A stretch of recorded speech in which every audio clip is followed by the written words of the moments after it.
En randonnée, le bon lance-pierre n'est pas le plus impressionnant. C'est celui qui reste compact, protégé et vraiment utile dans le sac. Premier critère, le poids. Si le matériel devient gênant, tu finiras par le laisser à la maison. Il faut rester réaliste. Un modèle compact ou pliable peut être intéressant, à condition qu'il reste solide et agréable à prendre en main. Le rangement est essentiel. Une pochette protège l'élastique, évite les frottements et garde les billes au même endroit. En randonnée, un élastique de rechange est plus utile qu'un accessoire lourd. Si l'élastique lâche, ton lance-pierre ne sert plus. Pour les billes, reste raisonnable. Un petit contenant fermé suffit. L'objectif n'est pas de partir avec trop de poids. La sécurité reste prioritaire.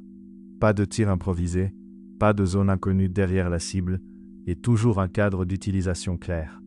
Selon le lieu, les règles peuvent changer. Avant d'utiliser ce matériel en extérieur, vérifie toujours le cadre autorisé. Pose-toi la vraie question. Est-ce que tu vas l'utiliser? Si c'est seulement pour remplir le sac, ce n'est pas un bon choix randonnée. Le matériel doit supporter le transport, frottement, poussière, humidité, changement de température. Un modèle fragile n'est pas idéal. Après la sortie, essuie le matériel, inspecte l'élastique et range les billes. C'est simple, mais ça augmente la durée de vie. L'erreur classique, c'est de choisir trop gros. En randonnée, le meilleur matériel est souvent celui qui se fait oublier jusqu'au moment utile.